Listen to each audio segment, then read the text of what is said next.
saya hormati Bapak Kepala Sekolah SDN Batubara, yang saya kasihi Ibu dan Bapak Guru SDN Batubara.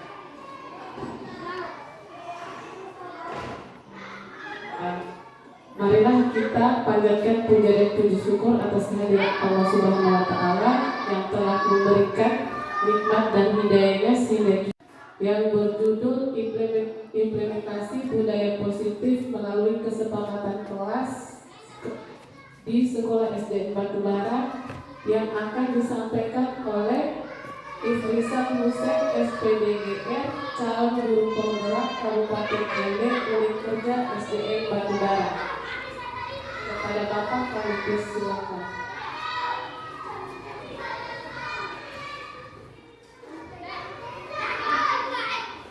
Ya, terima kasih atas kesempatan yang diberikan oleh Ibu MC kita tadi, Ibu Lestari. Terima kasih. Yang saya hormati Bapak Kepala SDN Negeri Batubara, rekan-rekan guru-guru sekalian yang hadir pada kesempatan pagi ini yang saya banggakan. Puji dan syukur kita panjatkan kepada Tuhan Yang Maha Kuasa karena atas berkat perkenaannya sehingga kegiatan pada hari ini dapat berjalan dengan baik, dan ini merupakan bentuk daripada dukungan yang luar biasa daripada Bapak Kepala Sekolah dan teman-teman dalam rangka mendukung saya untuk mengikuti program pendidikan guru penggerak yang insya Allah saya ditetapkan sebagai calon CGP Angkatan 8 Kabupaten Ende, dan alhamdulillah saya sekarang mengabdi di lembaga ini bersama. Bapak Ibu yang sangat saya hormati, ini merupakan suatu karya nyata yang akan kami sampaikan pada modul 1.4 tentang bagaimana kami berbagi baik dengan Bapak Ibu sekalian tentang materi-materi yang kami peroleh ketika kami melaksanakan sebuah fase pendidikan guru penggerak. Dan pada kesempatan pagi ini saya akan memaparkan implementasi budaya positif melalui kesepakatan kelas di Sekolah SD Negeri Batubara. Jadi Bapak Ibu yang saya hormati, kita tahu bersama bahwa KHD Ki Hajar Dewantara itu mengibaratkan sekolah itu ibarat sebuah lahan dalam sebuah pertanian. Lahan itu tentunya kita harus rawat, kita harus urus sehingga memudahkan tanaman yang kita tanam itu akan tumbuh menjadi tanaman yang subur, yang sehat, dan kelak akan menghasilkan panen yang luar biasa bagi kita. Begitupun sekolah ini. Sekolah ini kita harus tata, kita harus buat sedemikian rupa sehingga menghadirkan lingkungan sekolah yang baik yang diharapkan akan menumbuhkan anak-anak kita yang belajar di dalamnya menjadi manusia yang kita harapkan dapat menemukan kodratnya sehingga bisa sejahtera baik untuk dirinya maupun untuk manusia lain dalam kelompok.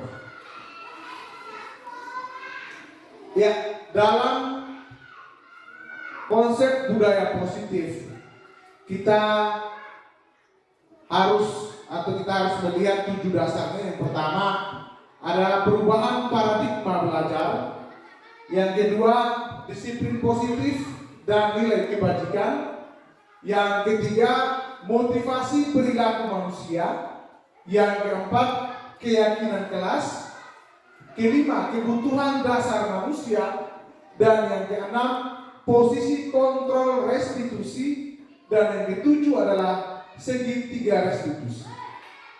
Jadi izinkan saya pada kesempatan pagi ini akan memaparkan sedikit tentang bagaimana kira-kira pengertian lebih dalam tentang ketujuh konsep yang akan menghadirkan budaya positif dalam sekolah kita.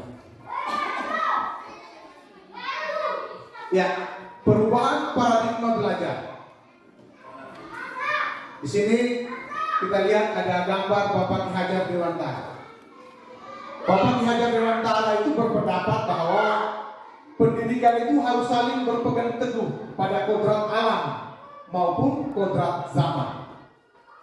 Kodrat alam yang dimaksud adalah kekuatan potensi atau keadaan diri yang secara alamiah melekat pada masing-masing individu siswa. Jadi ini namanya kodrat alam, kodrat bawaan.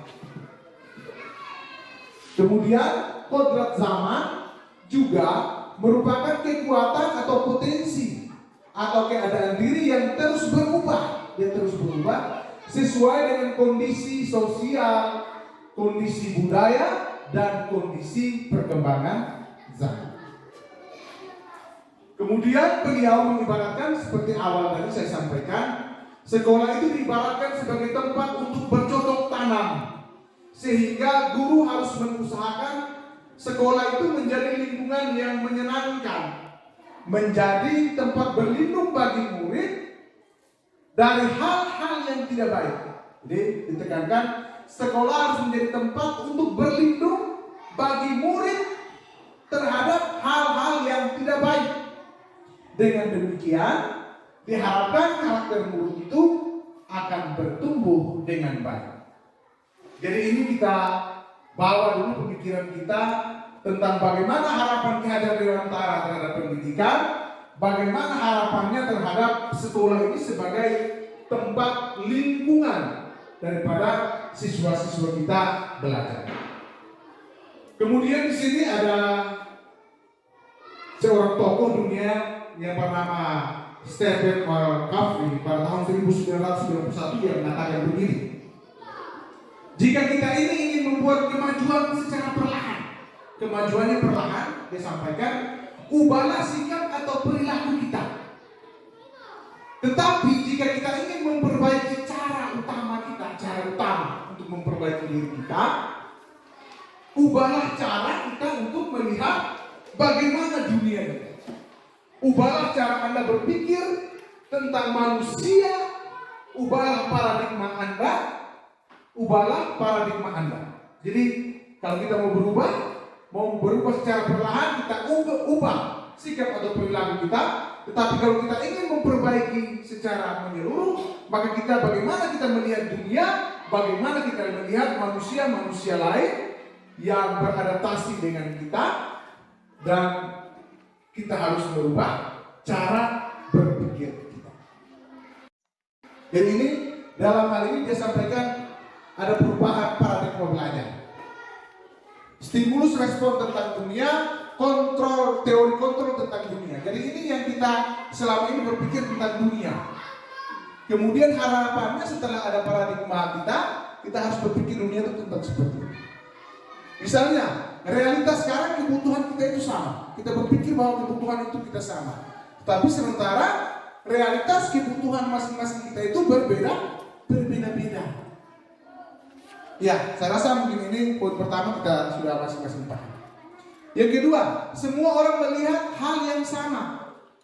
Tetapi kontrol tentang dunia, dia bilang setiap orang itu memiliki gambaran yang berbeda-beda. Watak perilakunya berbeda-beda. Manusia itu tidak sama. Dalam hal idealis, dalam hal keyakinan, itu semua kita beda. Jadi kita harus melihat manusia itu memiliki kodrat yang berbeda-beda. Kemudian yang ketiga, kita mencoba mengubah orang lain agar berpandangan seperti kita. Jadi ini kebiasaan guru. Jadi kita selama ini berpikir anak itu harus seperti yang kita mau. Anak itu harus menjadi seperti apa yang kita inginkan.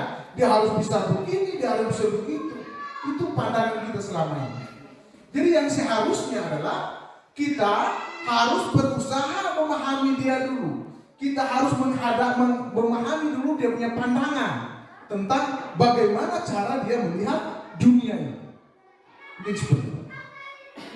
Kemudian hal lain lagi, perilaku yang buruk itu dilihat sebagai suatu kesalahan.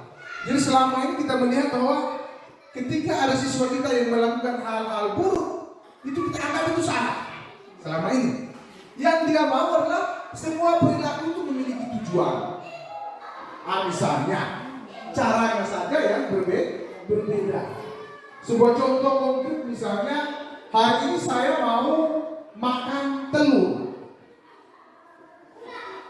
Untuk mendapatkan telur, ada si A dengan cara membeli. Tapi si B, dia mau makan telur karena uang tidak ada, dia ambil dengan cara mencuri. Jadi tujuannya ini sama, tetapi cara dan perilakunya ini berbeda. Nah, jadi seperti itu. Jadi mungkin harapannya tugas guru adalah memperbaiki cara ini dengan cara menghadirkan budaya positif, pembiasaan hal yang baik bagi kita. Oke, yang berikut, orang lain bisa mengontrol saya. Dan selama ini kita berpikir bisa mengontrol murid ke mana-mana itu bisa kontrol. Tapi sesungguhnya hanya diri kita sendirilah yang bisa mengontrol kita sendiri. Kemudian pemasaan ada pada saat bujukan yang gagal. Jadi kita memaksa itu kita menghendaki seseorang untuk seperti kita. Jadi itu sebenarnya merupakan pemaksaan itu bahasa dasarnya, bahasa kasarnya adalah, bahasa halusnya adalah bujukan yang kasar. Kita membujuk orang, tetapi dengan cara kita memaksa. Jadi harusnya kita melakukan kolaborasi dan konsensus, menciptakan pilihan-pilihan baru. Kolaborasi itu artinya kita bekerja sama. Kita saling curhat pendapat, mendengarkan satu sama lain, baru kita menciptakan pilihan-pilihan lain. Jadi tidak semuanya pilihan itu harus sesuai dengan kita punya mau. Kemudian yang terakhir, model berpikir menang atau kalah. Jadi ini model berpikir menang atau kalah ini hanya dua pilihan, menang atau kalah. Sementara teori kontrol dunia, model berpikir menang, win. Jadi jangan ada kalahnya. Jadi kita harus mengatasi siswa itu, tidak boleh ada yang berhasil dan tidak boleh ada yang gagal. Semuanya harus berhasil. Dengan upaya-upaya, dengan cara berpikir kita melihat segala sesuatu dengan cara yang seperti ini. Ya. Jadi ini saya rasa tentang perubahan paradigma kita dalam berpikir untuk menciptakan budaya positif, saya rasa kita sudah bisa. Nanti materinya baru saya share lagi atau saya sampaikan lagi kepada kita semua. Ya. Yang kedua adalah disiplin positif dan nilai kebajikan. Jadi disiplin, kemudian dia di sini tambah dengan disiplin yang bagaimana? Disiplin yang positif dan nilai kebajikan.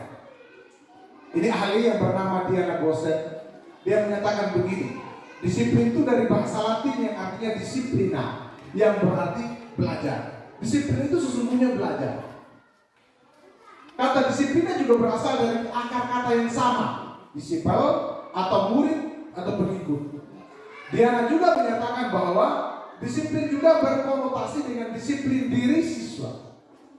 Disiplin diri dapat membuat seseorang menggali semua potensi dirinya untuk mencapai suatu tujuan, sesuatu yang dihargai dan bermakna. Jadi di sini mungkin kita sudah bisa pahami bahwa disiplin itu sebenarnya adalah proses belajar. Belajar apa? Belajar seseorang bisa menggali semua potensi yang ada dalam dirinya untuk mencapai suatu tujuan yang dihargai atau yang bermakna. Kemudian di sini Bapak Ki Hajar Dewantara menyatakan bahwa untuk menciptakan siswa yang merdeka, maka syarat utamanya harus mempunyai disiplin yang kuat, yaitu disiplin yang berasal. Disiplin itu harus berasal dari diri sendiri. Ketika ini tidak bisa, maka kita baru menggunakan motivasi eksternal atau motivasi yang disampaikan oleh orang lain untuk mendisiplinkan diri. Tapi itu merupakan pilihan kedua yang selama ini kita berkuar-kuar memaksa semua siswa untuk berdisiplin sesuai dengan harapan kita. Oke. Ini. Jadi ini ada beberapa cara yang kita lakukan untuk menciptakan disiplin Ada 4 yang sering kita lakukan di sekolah. Ini menurut Dr. William Glasser dalam kontrol teori. Terdapat beberapa miskonsepsi. Kalau mis itu artinya tidak nyambung. Konsep yang kita lakukan dengan yang kita mau itu dia tidak nyambung. Sehingga dia mis dia. Yang pertama, kita selalu beranggapan bahwa ilusi, kita punya ilusi, kita punya pandangan, kita punya keinginan itu, guru mengontrol siswa. Jadi semua perilaku yang mempunyai tujuan bahkan untuk perilaku yang kita tidak suka. Jadi kita mengontrol siswa. Kita tidak biarkan siswa itu berkembang sesuai dengan kontraknya. Kemudian yang kedua, ilusi bahwa semua perbuatan positif itu efektif dan bermanfaat. Penguatan positif merupakan bentuk-bentuk kontrol untuk mempengaruhi siswa agar mengurangi suatu perilaku tertentu. Usaha untuk mengontrol siswa. Yang berikut, ilusi bahwa kritik dan membuat orang bersalah dapat menguatkan karakter. Jadi ini yang bahaya sekali Bapak Ibu sekalian. Jadi kita ini sering membuat murid itu bersalah. Kita tidak pukul, kita tidak pernah pukul dia. Tetapi kita selalu mengeluarkan statement halus yang membuat dirinya akan merasa bersalah. Sering kita lakukan. Kau tidak kasihan ya kau punya bapak yang capek-capek pergi laut. Tidak kasihan kan kau punya bapak yang susah payah. Jadi untuk menciptakan disiplin kita malah mengkritiskan dia, menurunkan mental dia. Jadi ini menggunakan kritik rasa bersalah untuk mengontrol siswa, membuat siswa menuju identitas yang gagal. Karena apa? Karena secara tidak langsung kita mengajarkan mereka belajar untuk merasa buruk sangka terhadap diri sendiri. Oh tidak kasihan kan ibu guru ini sudah capek-capek misalnya dari Paupanda sana datang ojek dan motor capek-capek. Sampai sini kau malas-malas, kau main-main, kau tidak mau dengar serius. Jadi ini akan membuat siswa itu merasa bersalah sehingga identitasnya itu dia merasa sayang, merasa kecil sekali sehingga mentalnya akan turun. Jadi itu contohnya. Kemudian yang ketiga, yang keempat, ilusi bahwa orang dewasa memiliki hak untuk memaksa. Ini kita punya pandangan selama ini beberapa hal, kontrol siswa, penguatan positif yang bermanfaat, kemudian kritik membuat orang merasa bersalah, menguatkan orang untuk merasa memiliki dewasa untuk memaksa. Jadi ini hal-hal yang sering kita lakukan. Kemudian disiplin positif itu sendiri yang bagaimana sih? Ya. Tujuan dari disiplin positif adalah untuk menanamkan motivasi kepada semua siswa kita agar mereka menjadi orang yang mereka inginkan dan menghargai diri sendiri dengan nilai-nilai yang mereka percaya.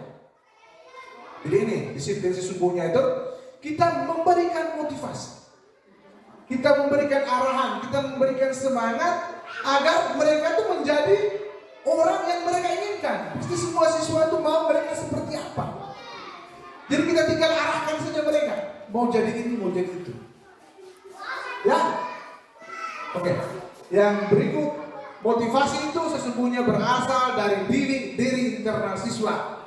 Sehingga akan berdampak jangka panjang dan tidak akan terpengaruh dengan adanya hukuman dan hadiah. Nah, ini. Ya. Jadi kita memotivasi siswa itu menggunakan motivasi internal. Kita kembangkan apa yang dimilikinya. Jangan sampai motivasi ini kita buat dengan hal lain, dengan memberikan hadiah atau memberikan hukuman. Misalnya kalau rajin 10 hari ke depan tidak pernah terlambat, saya beri kau hadiah. Nah ini juga berbahaya. Karena itu akan menimbulkan siswa yang tidak akan berkreatif. Bapak Ibu, jadi dengan mempelajari ini saya rasa kita sudah semakin, ternyata konsep yang selama ini kita gunakan sangat-sangat sedikit membuat siswa itu menurun mentalnya. Oke, kita masuk ke yang materi yang ketiga adalah motivasi perilaku manusia. Motivasi kita. Terdapat 3 motivasi perilaku manusia menurut Diana Gossen. Diana Gossen yaitu yang pertama, Jadi kita ibaratkan motivasi itu semangat apa yang membuat kita berbuat sesuatu seperti itu. Kita datang ke sekolah karena alasan apa? Kita berdisiplin karena alasan apa? Tentu. Jadi hal ini mungkin selama ini yang pertama yang sering kita lakukan mungkin untuk menghindari ketidaknyamanan atau hukuman. Dan misalnya kita datang sekolah itu disiplin, kita mau menghindari permasalahan yang mungkin muncul dan berpengaruh kepada fisik, psikologi ataupun tidak terpenuhinya kebutuhan mereka bila mereka tidak melakukan tindakan itu. Misalnya mungkin kita datang sekolah ini karena takut dengan pimpinan, atau kita mau melaksanakan sesuatu itu kita maunya kita dihargai dan sebagainya. Jadi ini motivasi, 3 motivasi. Yang kedua, untuk mendapatkan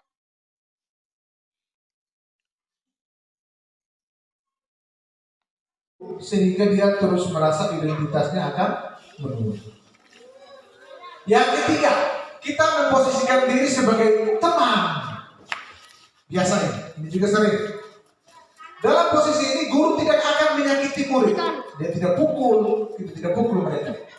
Tetapi akan selalu berusaha mengontrol siswa melalui persuasi. Yang sebuah kerjasama. Posisi ini dapat berdampak positif dan juga negatif. Itu sebagai teman ini, tapi masih bisa ada positifnya, tetapi ada juga negatif. Positifnya berupa hubungan yang baik antara guru dan siswa. Jadi kita akan semakin baik. Jadi contoh kata-kata yang kita sering gunakan kalau kita berada dalam posisi teman. Ayolah demi bantu ibu ya. Ayo ingat, semua bantuan itu selama ini dari kamu. Ibu sudah ajak kamu. Ingat ya. Seperti itu. Kan biasa seperti itu. Jadi kita posisikan diri kita sebagai teman. Hal negatif dari posisi teman adalah bila guru tidak dapat membantu, maka siswa akan merasa kecewa. Jadi selama ini tidak merasa kita teman, ketika kita tidak membantu dia, maka dia akan merasa kecewa. Dan dia akan berkata, saya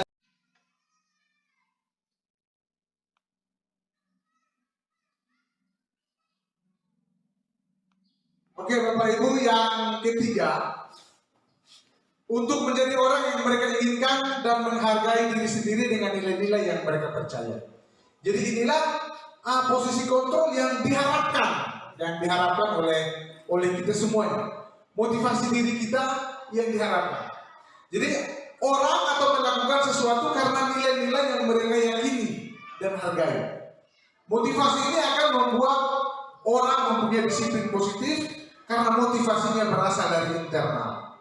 Jadi Bapak Ibu sekalian, untuk motivasi yang pertama dan yang kedua ini menghindari ketidaknyamanan atau menghindari hukuman dan untuk mendapatkan imbalan itu merupakan motivasi yang lahir dari luar dirinya. Jadi sehingga ini tidak akan permanen. Tetapi yang ketiga inilah motivasi untuk menjadi orang yang mereka inginkan dan mereka menghargai diri sendiri dengan nilai-nilai yang mereka percaya. Jadi dia melakukan sesuatu kebaikan itu karena ada sebuah keyakinan, berangkat daripada keyakinan dalam dirinya bahwa ini baik, sehingga dia dengan sendirinya melakukan itu tanpa harus ada imbalan atau hukuman. Jadi karakter inilah, motivasi inilah yang kita butuhkan dan akan kita kembangkan di dalam budaya sekolah. Iya. Jadi Bapak Ibu, yang keempat ini adalah keyakinan kelas. Keyakinan kelas ini nanti dibuat oleh kita masing-masing wali kelas. Sejenis keyakinan kelas ini sejenis aturan-aturan yang selama ini kita sudah buat. Namun dia ini bernilai kebaikan atau prinsip-prinsip yang disepakati secara universal. orang akan lebih semangat atau tergerak untuk melaksanakan keyakinannya daripada hanya mengikuti aturan. Jadi ini ibarat aturan-aturan yang selama ini tata tertib kelas dan semuanya. Tetapi sekarang kita diminta untuk melakukan keyakinan kelas. Keyakinan kelas itu seperti apa? Nanti kita baru bahas. Jadi ini merupakan pengertian awalnya prinsip-prinsip yang disepakati. Ya, kita sepakat antara saya sebagai guru, sebagai pemimpin pembelajaran, dan siswa di dalam kelas. Ya, sehingga orang itu tergerak untuk melaksanakan keyakinan daripada hanya mengikuti aturan. Kemudian yang berikutnya ini pembentukan keyakinan kelas. Jadi ini nanti kita akan praktekkan dalam masing-masing kelas kita. Yang pertama, keyakinan kelas itu bersifat abstrak daripada peraturan. Yang lebih rinci dan nyata. Jadi dia lebih rinci dan lebih nyata daripada aturan-aturan yang selama ini kita sudah buat. Keyakinan kelas itu berupa pernyataan yang sifatnya universal, yang umum. Kemudian pernyataan keyakinan kelas itu selalu dibuat dalam bentuk yang positif. Kita harus menghindari kata-kata negatif sehingga membuat anak itu gagal dalam berkembang. Misalnya menghindari kata jangan, tidak boleh dan sebagainya. Nanti sebentar ada contohnya. Kemudian keyakinan kelas harusnya dibuat tidak terlalu banyak, jangan terlalu banyak, ya cukup sedikit-sedikit saja, sehingga dapat mudah diingat dan dipahami oleh semua anggota kelas. Dia mau bagaimana kelasnya maunya begini, ini ringan-ringan saja, sedikit-sedikit supaya dia bisa paham. Tetapi bersifat universal, artinya mempunyai arti yang luas.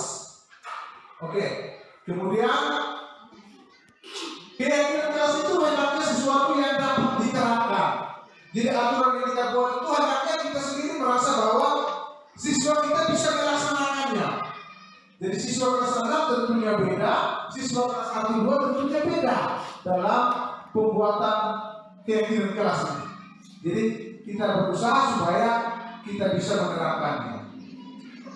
Yang kemudian keyakinan kelas itu hendaknya ikut berkontribusi dalam pembuatan keyakinan kelas melalui kegiatan curah pendapat. Jadi dalam membuat ini kita memberikan kesempatan seluas-luasnya kepada semua orang yang ada di kelas. Kita dan siswa, dia mau bagaimana kelasnya, aturan di kelasnya maunya bagaimana. Nah, nanti ini dilakukan dengan kegiatan curah pendapat. Kita bagikan kertas, mereka tuliskan, atau mereka bagi ke depan tuliskan, nanti baru kita ini. Kemudian semua anggota kelas bersedia meninjau kembali keyakinan kelas dari waktu ke waktu. Artinya dia tidak paten, dia tidak tetap. Dia harus sesuai dengan keadaan dan perkembangan. Nah, jadi ini.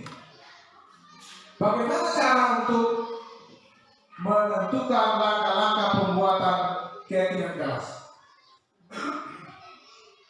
Yang pertama, kita memberikan kesempatan kepada semua siswa untuk berpendapat tentang peraturan yang perlu disepakati oleh kelas.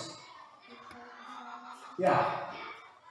Yang kedua, mencatat semua masukan siswa di papan tulis atau di kertas besar sehingga semua siswa bisa melihatnya. Jadi caranya ya. Saya baca saja agar lebih cepat.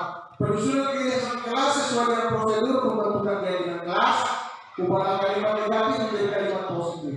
Contoh, jangan berlari di kelas menjadi jangan. Kalau jangan berlari berarti yang suruh berjalanlah di kelas.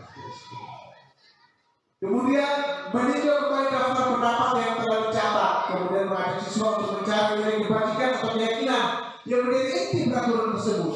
Contoh, berjalan di kelas, mendengarkan guru, datang tepat waktu, bisa disalikan menjadi satu keyakinan. Jadi ketiga itu kita bisa buat satu keyakinan, yaitu saling menghormati. Jadi kalau kita menghormati guru, pasti kita datang lebih awal sesuai dengan keinginan guru. Kita tidak berlari-lari, berarti kita menghormati peserta didik lain atau siswa lain yang ada di dalam kelas ini. Jadi kita bisa satu, saling menghormati. Kemudian keyakinan ini kemudian kita jadikan dasar untuk disepakati. Yang berikut meninjaulah keyakinan kelas secara bersama-sama. Jadi kita lihat lagi secara bersama. Hendaknya jangan terlalu banyak agar mudah untuk diingat. Jadi 3 sampai 7 saja prinsip keyakinan kelas. Yang berikut, setelah keyakinan selesai dibuat, maka semua anggota kelas dapat meninjau dan menyetujuinya dengan menandatanganinya. Jadi kalau kita lihat di instansi besar, kalau di kantor-kantor biasanya ada satu kesepakatan, nanti ada banyak yang tanda tangan di situ. Nanti di kelas kita juga buat seperti itu. Keyakinan kelas ini kita tempel di karton, baru semua orang tanda tangan. Berarti itu semua orang sudah sepakat dengan keyakinan itu, sehingga karena mereka merasa ikut turut dalam menyusun keyakinan kelas itu, maka mereka sendiri pun akan menjalankan untuk melaksanakan. Ini contohnya. Jadi keyakinan kelas 1, kelas rendah, ini keyakinan kelas 5, dan ini keyakinan kelas SMP. Kelas 1 contohnya, setiap anggota kelas perlu belajar.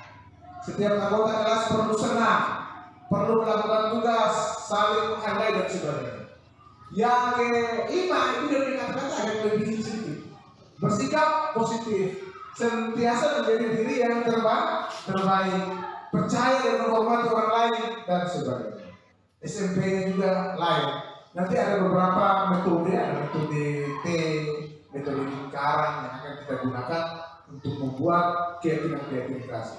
Dan insya Allah dalam hari-hari ke depan kita akan duduk bersama untuk menyusun keyakinan kelas ini sesuai dengan betul secara rinci.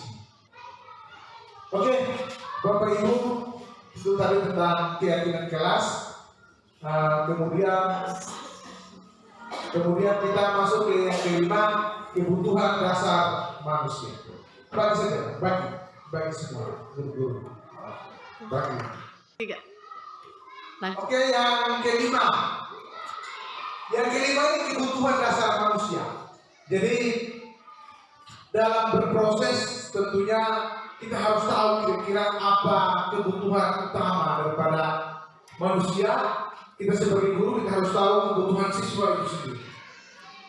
Sehingga kita bisa tahu mereka maunya apa yang mereka butuhkan, apa yang mereka belum butuhkan, apa yang mereka inginkan.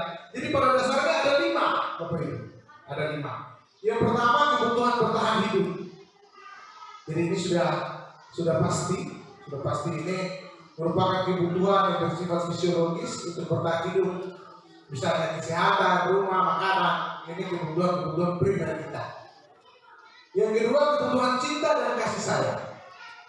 Ini kita berangkat dari cinta dan kasih sayang untuk diterima. Kebutuhan kita termasuk kebutuhan psikologis yang meliputi kebutuhan akan hubungan dan koneksi sosial.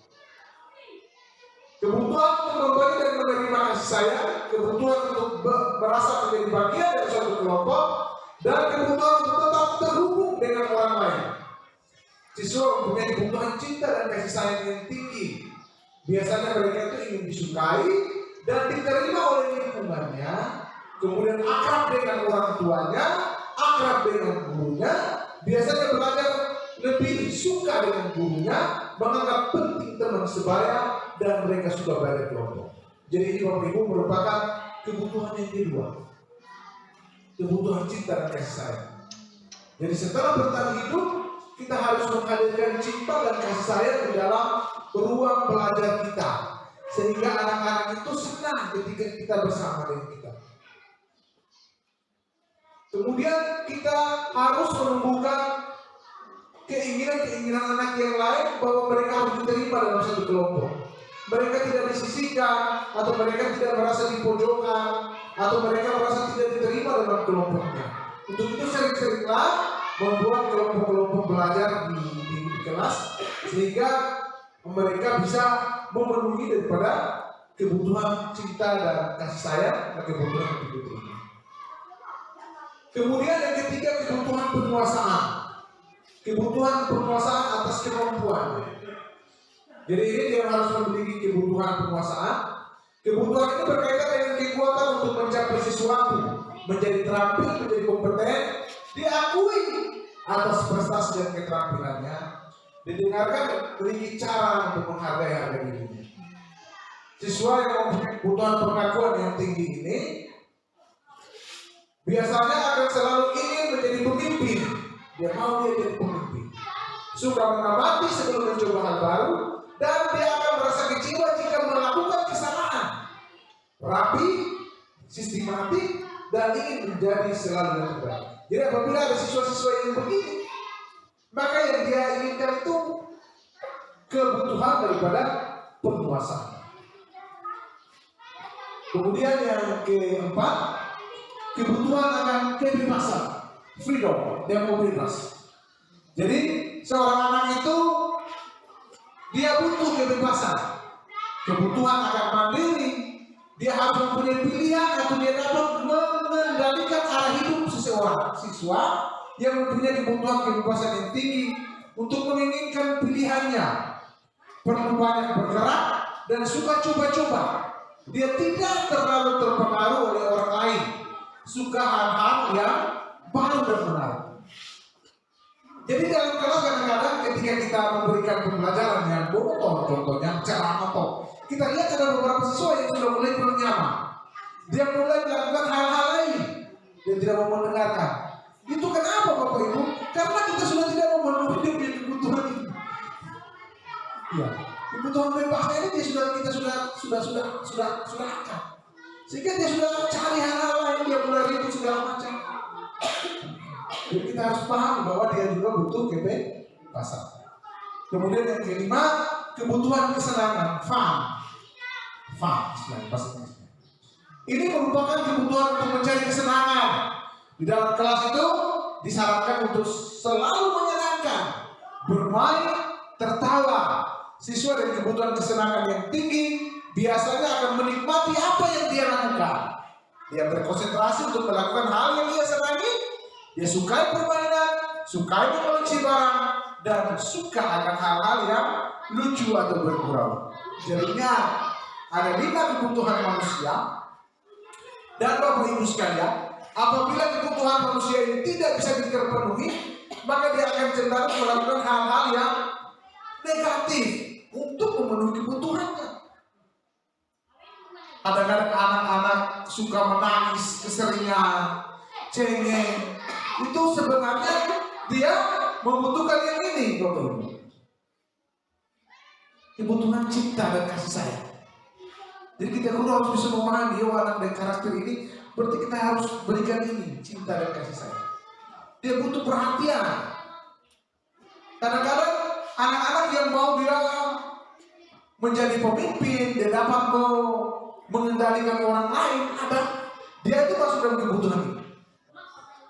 Ya, ada juga anak yang sukanya usil, suka pukul orang, suka mengganggu orang, membuat orang lain. Itu sebenarnya dia menginginkan kesenangan. Dia senang apabila dia mengganggu orang lain. Dia senang apabila orang lain menderita. Itu kesenangannya Bapak Ibu. Ada tugas kita, jangan sampai kesenangan itu dia membutuhkan, dia mewujudkan dia punya kebutuhan kesenangan, sementara dia melanggar hak orang lain. Jadi kita harus arahkan, kalau mau senang, bermainlah di dalam kelas. Kita hadirkan pembelajaran yang menyenangkan atau bermain di luar ruangan dan sebagainya. Oke, Bapak Ibu guru sekalian, kita mungkin sedikit monoton apa yang saya sampaikan. Coba mungkin kita bisa merefleksi diri sebentar. Kita angkat tangan kita, ya, sambil minum, sambil pergerakan tangan kita, berdiri dan sebagainya, supaya kita tinggal mengikuti materi ini dengan secara ini. Silakan menikmati ininya, snacknya. Oke. Kemudian yang kelima, posisi kontrol guru. Nah, ini yang penting sekali. Ada 5 posisi kontrol guru yang kita kenal dan yang sering kita jalankan setiap harinya. Ya, yang pertama kita sebagai penghukum. Jadi kita kontrol anak-anak itu, kita mengontrol mereka itu. Kita ada 5 posisi yang menurut Diana disampaikan ada 5. Yang pertama penghukum. Ini saya jelaskan satu persatu karena ini penting bagi kita. Yang pertama, seorang penghukum dapat menggunakan hukuman fisik dan verbal. Fisik itu kita menggunakan kekerasan, pukul. Sementara verbal itu Bapak Ibu dengan kata-kata. Dengan kata-kata. Jadi kata-kata itu juga berbahaya sekali. Guru yang menjalankan posisi penghukum akan berkata begini, "Woi, patuhi aturan itu. Awas ya, nanti saya hukum kamu. Kamu selalu saja salah." Itu biasanya dengan nada-nada yang keras, yang kasar. Ini posisi penghukum dan ini mungkin masih sering kita lakukan dan memang ini sering. Posisi yang kedua, tadi saya sudah jelaskan, ada posisi membuat orang merasa bersalah. Jadi kita tidak ada kekerasan, kita pelan-pelan. Tapi kita biasanya guru akan bersuara lembut, kita dengan lembut. Menggunakan keheningan yang membuat siswa menjadi tidak nyaman. Dia akan merasa bersalah atau rendah hati. Jadi kadang-kadang kalau kita sudah terlalu marah, kita diam saja. Ya biasanya begitu. Contoh, kata-kata guru yang posisi ini, yang kita membuat diri kita sebagai pembuat rasa bersalah. "Bapak, ibu sangat kecewa dengan kamu. Berapa kali ibu harus memberitahu kamu? Ya, kamu tidak kasihan dengan bapak mamamu di rumah yang sudah berusaha cari nafkah untukmu." Ini lembut, tetapi Bapak Ibu kita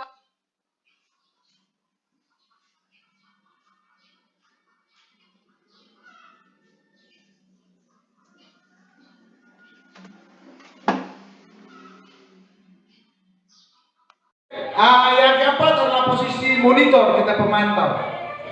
Posisi pemantau berdasarkan peraturan dan konsekuensinya dengan membisikkan hubungan pribadi. Pertanyaan-pertanyaan yang bisa kita lakukan, peraturannya apa ya? Apa yang telah kamu lakukan?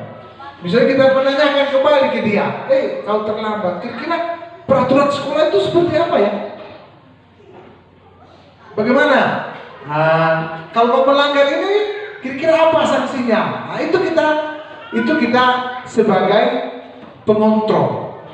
Itu kita sebagai pengontrol. Oke, yang kelima ini yang kelima ini posisi kita sebagai manajer. Posisi manajer guru merupakan mentor, di mana guru berbuat bersama dengan murid, mengajak murid untuk mempertanggungjawabkan perilakunya, mendukung siswa untuk menemukan solusi atas apa permasalahan dia sendiri. Murid diajak untuk menganalisa kebutuhan dirinya dan kebutuhan orang lain.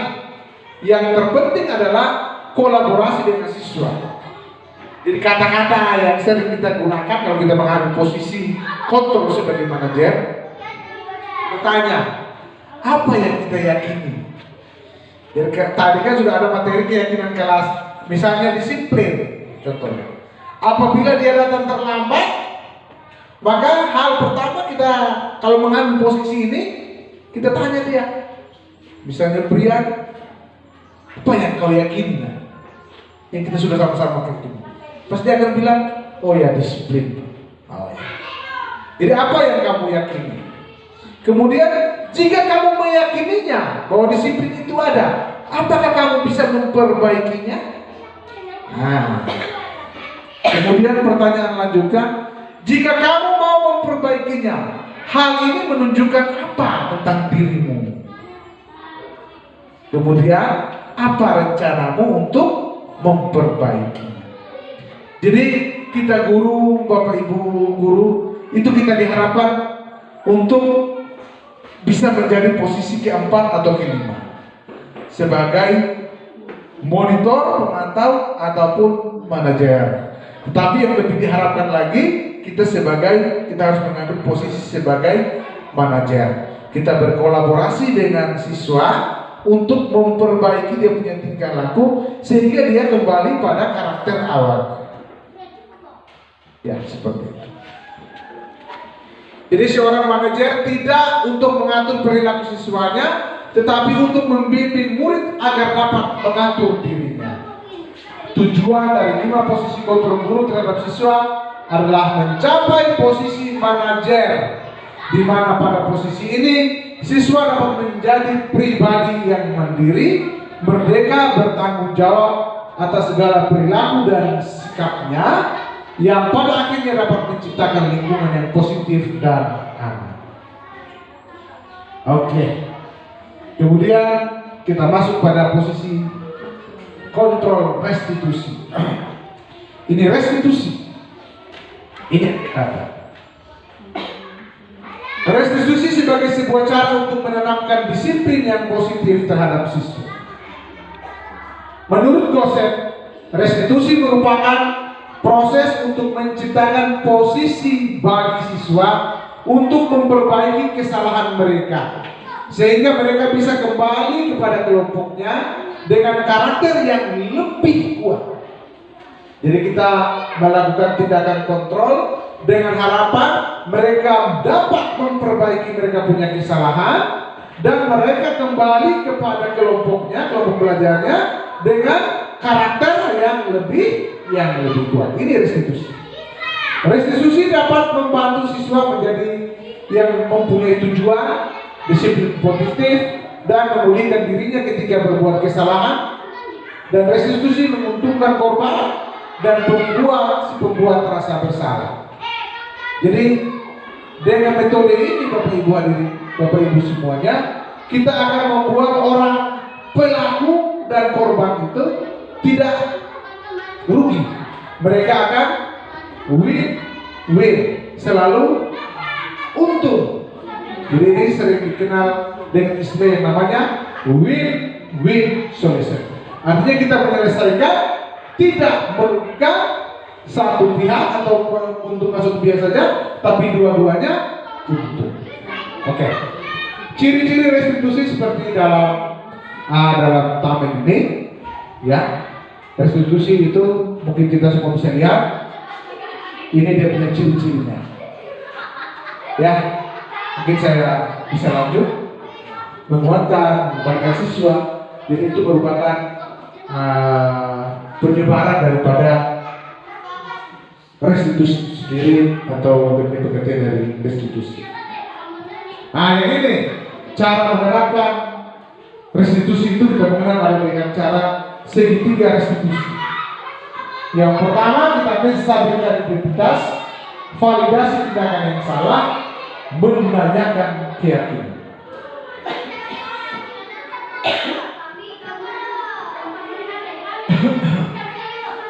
Jadi dalam menyelesaikan konflik atau menyelesaikan proses kita mendisiplinkan atau pembentukan disiplin positif, yang pertama kita menstabilkan identitas dengan cara-cara seperti pada gambar ini. Jadi penjelasannya ada di sini. Yang pertama tadi menstabilkan identitas, ya, yang paling bawah ini. Ya, dia bilang begini, sisi menstabilkan identitas. Sisi ini merupakan bagian dasar dari segitiga yang bertujuan untuk mengubah identitas anak dari yang gagal karena melakukan kesalahan ke orang yang sukses. Jadi ketika anak itu melakukan kesalahan, melanggar peraturan, itu dia disebut gagal, ya. Gagal dalam disiplin positif. Kemudian dengan segitiga restitusi ini kita berharap seperti apa yang diharapkan tadi, kita dapat memperbaiki kesalahannya dan bahkan dia kembali ke tempat kelompoknya dengan karakter yang lebih kuat. Jadi dalam sisi menstabilkan identitas, kita keluarkan pernyataan-pernyataan begini. Hai nak, berbuat salah itu tidak apa-apa. Tidak ada manusia yang sempurna. Kita semua masalah itu kita bisa menyelesaikan. Bapak tidak tertarik untuk mencari siapa yang salah. Tapi kita hari ini atau Bapak ingin mencari solusi dari permasalahan ini. Jadi ini menstabilkan dia punya identitas dulu. Artinya kita tahu bahwa ketika anak itu melakukan pelanggaran terhadap orang lain, maka dia punya posisi down. Ya, posisinya akan turun, apalagi sudah berhadapan dengan kita. Dia down, maka hal apa kita stabilkan dia punya identitas. Berbuat salah itu tidak apa-apa. Tidak ada manusia yang sempurna. Supaya dia merasa, oh ya. Jadi ketika sudah stabil identitasnya, Bapak Ibu, ketika ada fokus pada kesalahan, maka akan sulit untuk melakukan restitusi. Hal itu karena rasa bersalah menguras energi, merasa bersalah berarti identitas gagal, rasa bersalah membuat kita terperangkap pada masa lalu. Jadi ketika kita panggil itu akan ada rasa ini. Jadi kita stabilkan dengan langkah-langkah yang awal. Iya. Kemudian setelah kita menstabilkan dia punya identitas, validasi tindakan yang salah. Kita belum validasi. Dia punya tindakan tadi itu kita validasi. Nah, tidak menyarankan guru berbicara kepada siswa bahwa melanggar peraturan adalah sikap yang baik. Jadi ingat, divalidasi dari tindakan kita. Jadi kita tidak disarankan untuk berbicara kepada siswa begini. Melanggar peraturan sekolah itu adalah sikap yang baik. Tidak boleh. Tetapi dalam restitusi ini kita harus memahami alasannya, memahami bahwa setiap orang pasti melakukan hal yang terbaik pada waktu tertentu. Jadi untuk itu kita perlu dilakukan tindakan validasi terhadap kebutuhan siswa dari siswa dengan menggunakan contoh kalimat seperti ini. Padahal kamu bisa melakukan yang lebih buruk dari ini ya. Misalnya di dalam kelas itu dia tinju semua orang, atau dia lempar orang. Jadi kita langsung tanyakan setelah melakukan, saya itu belum percaya kalau kau ini padahal bisa melakukan hal-hal yang buruk begini ya. Tanyakan alasannya. Pasti kamu punya alasan untuk melakukan hal itu. Ini untuk memvalidasi tindakannya. Kemudian kita lanjutkan. Kamu boleh mempertahankan sikap itu, tetapi kamu harus menambahkan sikap yang baru. Ya, jadi misalnya dia melakukan hal yang buruk, kita tanya pasti dia ada alasannya. Misalnya karena ingin mempertahankan dirinya, ya, ingin bebas, ingin fun dan sebagainya. Kemudian kita kuatkan, kita ambil nilai positifnya. Kamu boleh mempertahankan dirinya, tetapi kamu harus menambah sikap yang baru. Sikap yang baru apa? Menghormati dan menghargai orang lain.